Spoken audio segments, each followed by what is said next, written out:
Hey brothers, I'm Victor Love, and I hope you're doing well.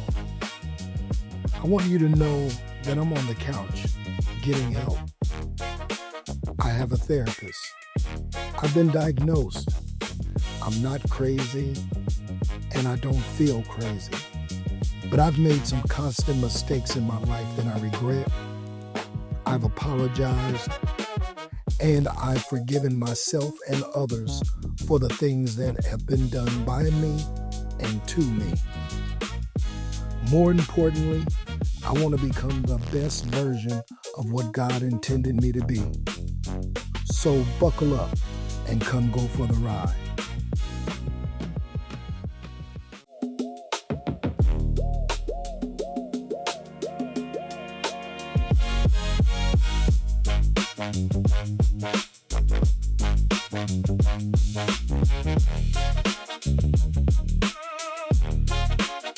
Dude, what's going on, Jay? Man, nothing much, man. I'm just super ecstatic, man, to be here, man. Yeah. Man, this is a beautiful situation, Chicago Auto Show. Who would have thunk it? man. And I'm just glad to be here to host it, man. Dude, man, listen.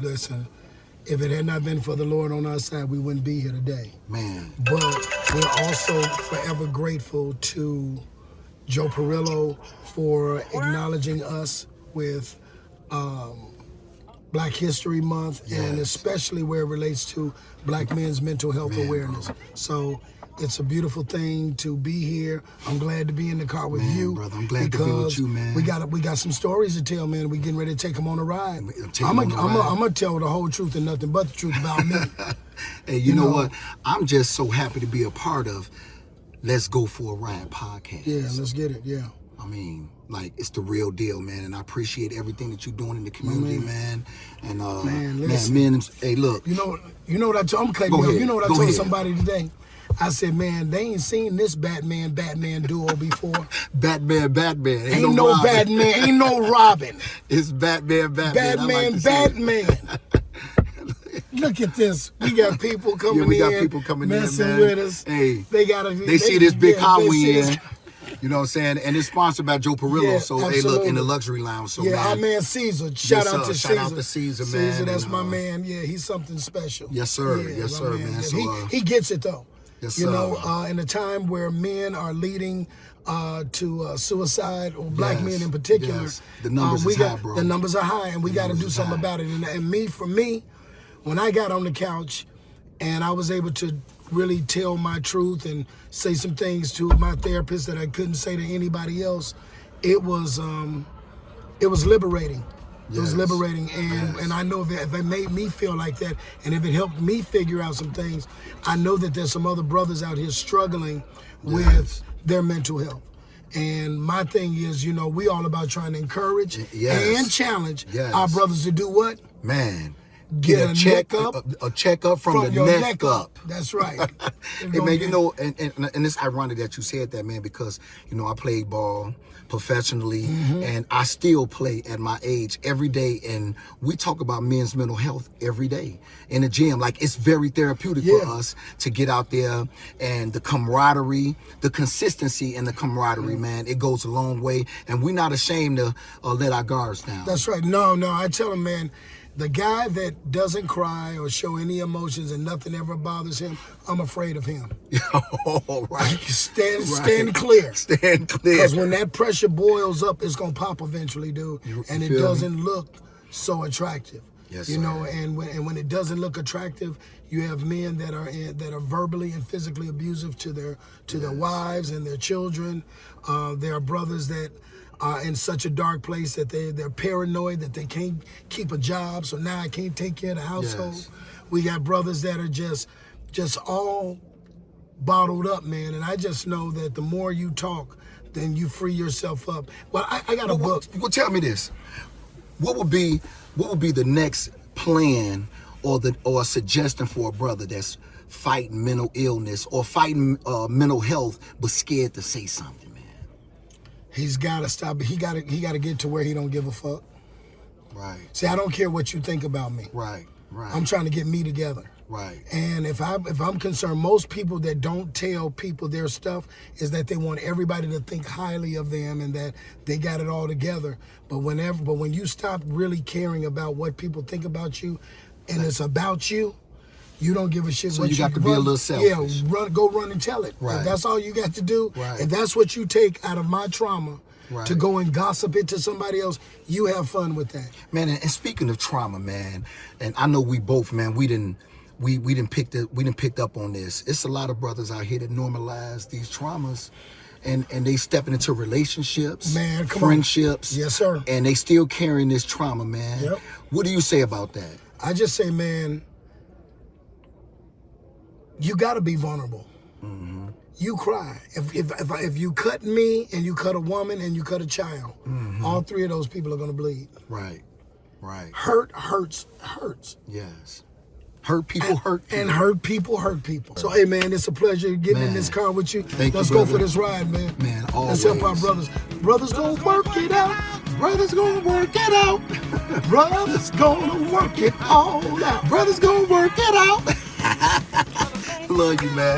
Love you too, man. I love you, my brother. Man, peace. Yes, sir. You know we like this. Yes, sir. You know we like this. We on that crisscross. Yes, sir. We on that crisscross stuff. Say less. We on this crisscross. That's gonna be our new word. Say less. Let's get this crisscross. You Okay. already know All right, it. brother.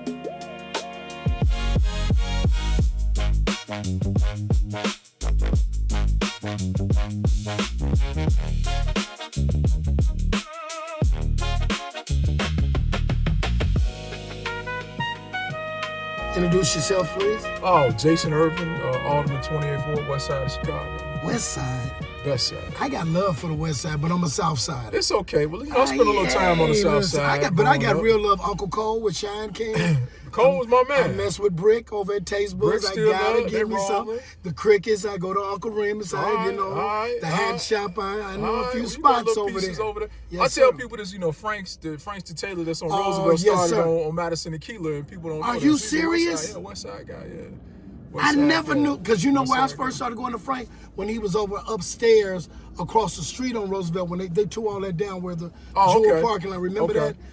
I didn't start messing with Frank till he was next door to Manny's. Oh, okay. Yeah, he was next No, door I to go way Manny's. back. Yeah, I was a little boy. He was next door to Manny's. Yeah, I was a little boy. Yeah, he was next door to Manny's, and then they shifted around. Now, he's retired. We brought him down to city council and showed him some love. But, hey, it's all good. It's a lot of West Side, South Side, everybody's together. So. That's right. We all got to be together. So let me get right to it, man. You're in the car with Victor Love, and I've been on the couch since 2018. Okay. I found myself struggling in some areas, man, in my life and making some mistakes, and I couldn't blame I ran out of people to blame, and I had to I had to figure out what I was doing wrong, and as much as I was affected and handled a certain kind of way by a father not really being there like he was supposed to be for his children, and we didn't do nothing for him to run off from us. I don't care about you and my mama not making it, but why you leave us too? Right. You dig? So I went through that, and had my heart broke a couple of times. It's not real super cool to be as manly and alpha man as I am, but we get our hearts broke too. Oh, for sure. We get played too. You know what I mean? So to the best of us. You find yourself doing things to other people that were done to you, and not so much even intentionally, but really trying to guard yourself. Right. So my question to you is, one, what's your opinion about the state of black men's mental health? Do you think we have a problem as a whole as black men? Have we been told not to cry and suck it up, and we've been bullied and racism against us, and they've definitely come after us harder than they do a woman. They work through our women to get to us. Well, what you find is that we have had a lot thrown at us in life just from the jump. I mean, being a black man is always a challenge. I mean, people start, you got 3-4 bricks against you before you even get into the game. So you already know. So we're always we're working, we're silent, we're just getting the job done. Yeah. I tell people all the time, it's like, if what would happen if Dad went away, sometimes they'd be like, oh, Dad, he ain't doing nothing, But, we're doing the basic stuff, the stuff that nobody thinks about, That's right. like the lights, That's hey, right. Dad, don't pay the light bill, what y'all gonna do, right? Yeah. So it's just, we do a lot of stuff in the background, not in the foreground, and sometimes, people don't appreciate that until it's not there. Exactly. So, I always say to myself, I never wanted to be an absent father. I have an 8-year-old daughter. I got a 4-piece myself. I want one to be there for my child, make sure she had everything that she needed. Showing an example of what a man should be, so that she doesn't get mistreated by somebody as she gets older. So I do the best that I can to show her what that looks like with my wife and our family, so that you come from people know that about you, and they don't treat you any kind of way. Right. So I think it's important for us as black men. I know we have to, at times, we take the brunt of a lot of stuff. But God made us the way we are for us to be strong, and sometimes we gotta let loose too. We gotta cry. We have to have a drink or cigar, or whatever, just to kind of release, just to release that stuff at times. And a lot of times you have to find yourself in a circle of people that you're not competing with, or they're not trying to do something. And you can trust. And that's hard. So I spend a lot of time.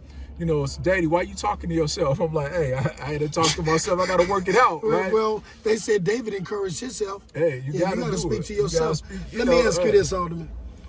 What is taking place in your ward now intentionally to address mental health conditions and issues and trauma that is going on in your community right now? So one of the biggest challenges that we face on the west side, and I'll use West Garfield Park as an example, is the opioid abuse. And that is a major, substance abuse is part of mental health. And what I'm finding is that you start looking at the profile of these people, and it had a great eye-opening experience at a public hearing with CDPH, the Department of Public Health. And they basically gave a profile of an individual who was overdosing on opioids. And when I looked at the profile, they said black men from the ages of 50 to 70. And I said to myself, who would wait till they 50 years old to start getting high? This stuff, right? Yeah. And then I peeled the onion back, and I didn't have to look too far from my own family. I had an uncle who overdosed on drugs. I mess with you, dude. The profile to a T. I mess with you. And I'm like, man, and I thought about it. I've heard good things about you, but keep going. I had to think to myself, like, man, and you start thinking, and people they had successful lives. COVID did some things to people. Absolutely. But now my whole life is relegated to an apartment, a studio apartment, after I've done so much, had so much, and this is where I'm at.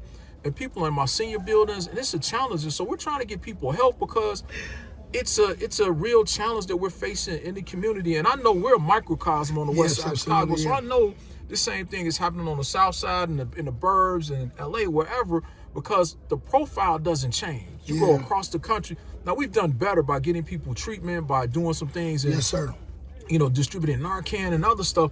But man, it is serious about people turning to other things to find that release. And so we've installed some mental health facilities in the community. We actually have a mental health counselor in our local library at Legler, right down the street from what we call ground zero for the heroin trade in the city of Chicago. So we got to get people thinking positive and thinking that they have something to live for. And again, like you say, bring that hope to people and give them opportunities. And that's how we have to fix this stuff, man. So, all right, man. I'm glad we're sitting in this nice joint, man. So Joe Perillo is my sponsor. Oh, Joe Perillo, okay. Yeah, so Joe's Caesar a great guy. and Stan Wozniak, they take good care of me, man. So, and they believe in what we're talking about where it relates to this mental health. And that's more importantly for me. So I rock with them and they rock with me, man. That's I had to ride my riding boots. I said, I'm going to get in all this horsepower. Hey, well, you know what? We need to check this joint out, man. We don't need to sit in here, man. We need to check this joint on the block, man. Thank you, man. Yes, sir. Let's stay in touch, man. Yes, definitely. Thank you for riding with Victor Love. Catch us every Tuesday at 6 p.m. on Spotify, iHeart, Pandora, Amazon, Apple, and wherever you stream your podcasts. If you or someone you know is in a mental health crisis, dial or text 988. Help us there. And brothers, don't be ashamed to get a checkup from the neck up. We'll see you next Tuesday.